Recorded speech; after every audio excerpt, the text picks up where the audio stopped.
Hi, yeah, it's Stoney here at Stonehead Badge Supplies and Stoney's Metal Cast Studio. Just bought myself a new camera, as you can see. I just thought I'd show you around one or two of the bits and pieces I use, and maybe, if people are interested, actually start a little video blog of what goes on here and some of the designs. I've pulled out one or two of the designs that I found in the box that I've done over the years. I've been doing this now for 20 years, on and off. Um, Love the modelling, love the 3D modelling side of things. Right from the Grizzlies here, which was my old Speed Freak buckle. I'll probably get that in focus a bit better there. Obviously 3D figurines and that sort of thing, like the Postman here. Was done for a chess set, I believe, a number of years ago. And the big Traveller, these gold plated, although I don't like plating things very much anymore, but that's an example of what can be done. Got the 3D dragon here that I did some time ago. A lot of these buckle designs actually have been sold on to another company now, but these are the original ones. Quite a bit of work for Triumph motorcycles. That's a replica of the tank badge and just a generic design that the company wanted. This is a raw example of one of my new buckles, but again, that's not finished, that's just a prototype. Again, a raw example of one we did for Marshall amplification. It used to be the Marshall Stacks logo. I don't actually think ran for very long, but it was for Marshall amplification. A little Land Rover prototype I did at one time for a company.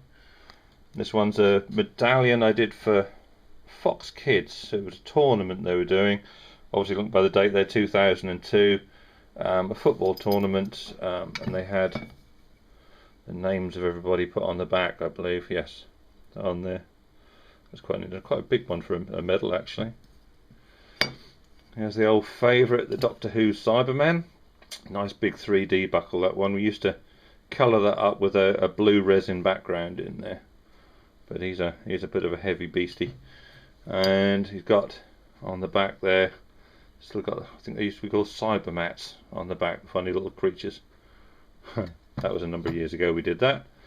Various different Celtic patterns in the past, and nice little 3D key rings.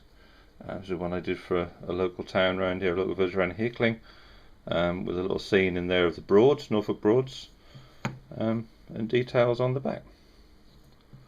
That one was one I did for a company, sort of London scene with generic London bits and pieces, and the obviously Big Ben and the bus and a taxi, that kind of thing. On the worktop here, I've got all sorts of different files and bits and pieces and drill bits that I use. Most of the work I still like to hand sculpt if I can, although I do have 3D CNC capabilities now. A couple of the big old drills I use, one or two of the tools, and of course the most important thing, a huge mug of tea, which reminds me I better go get some more in a minute. The method of manufacture that I used once the models have been made, obviously moulds have to be made first off. If I move over here, this is the vulcanizing press that I use to make the moulds. I'll show you my stock of moulds at the moment. There's racks and racks of them, but perhaps later on I'll go through a step by step and show you what happens. These are my two casting machines. The one on the left is a funny old beast. It's more likely to take your hand off rather than cast anything. It's a half homemade job. You can see the mechanism in there. Very basic machine, but it's a get out of trouble machine should the other one go wrong, really. This machine here is a little more sophisticated. Centrifugal casting, all of it centrifugal casting, but this has multi-directional, multi-pressure, and obviously a multi-timer as well. And again, later on I'll show you how that all works. Basic melting pot, just to melt all the metal down. If I come around here, excuse all the mess, but it is my workshop. Obviously a finishing machine for various different bits and pieces as well, with an extractor which obviously doesn't work very well. It gets very mucky when I'm doing that. I come out here absolutely black from head to toe. I mentioned just now about the mould making, and here's some of the mould stock. Many of these moulds are still current, but I have obviously got to keep all the moulds I've ever made, and it does get a bit crazy after a while. A lot of these as well contain the obviously moulds for buckles and bits and pieces which we don't make anymore, but they all have to be catalogued and sorted. If I move forward here and just pull one off the shelf, basically with these moulds, squash moulds, this one was for clocks, actually pieces for clock bits and pieces for that held the little watch type movements in the middle. But these are all simple spun moulds. They're actually spun in the machines just now. I showed you just now. And metal is poured into the top, so the metal is forced out to the outside of the mould and takes the shape once it sets.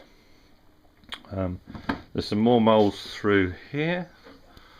And a great big, I don't know if you can see that, a great big wall of moulds there, which stretch all the way down.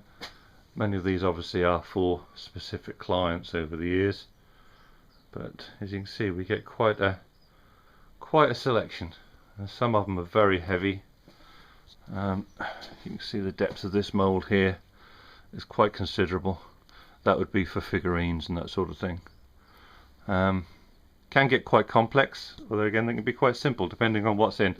What I'm doing a lot at the moment is pin badges, obviously for my new site.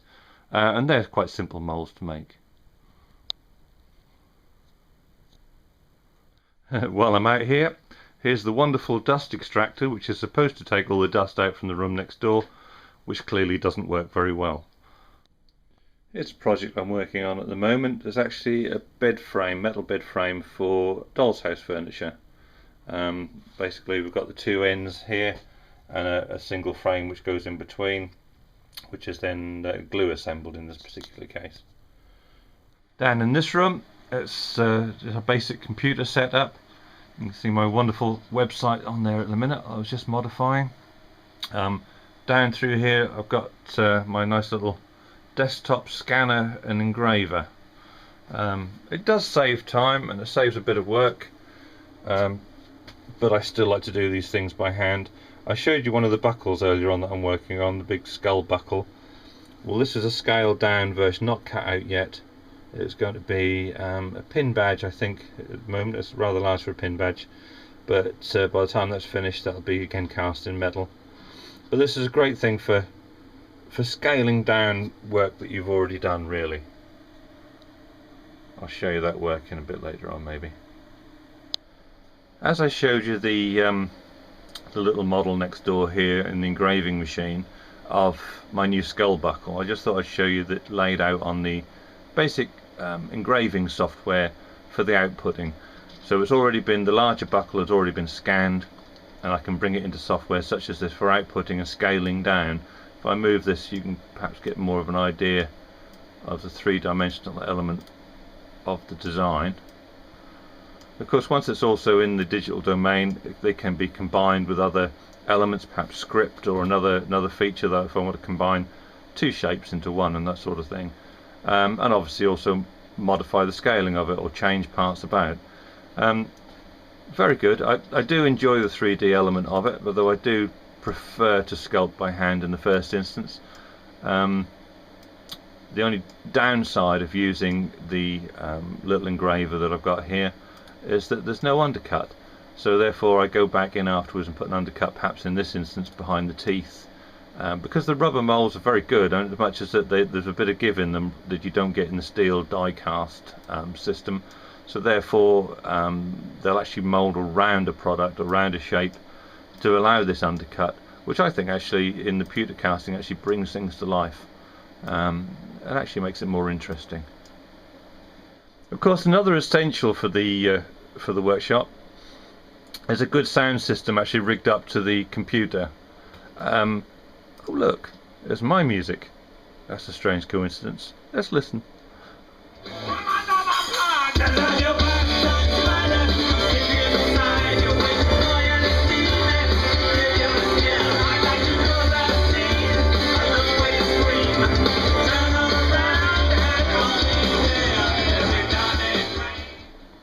It's also great for scaring off the mice. Well, that was a quick blast around the workshop here. Hope we didn't get too mucky. I'm desperate for a cup of tea now, so I'll leave it at that. But in the future, I hope to take you through different projects and show you how the different processes work. Hopefully I'll see you again.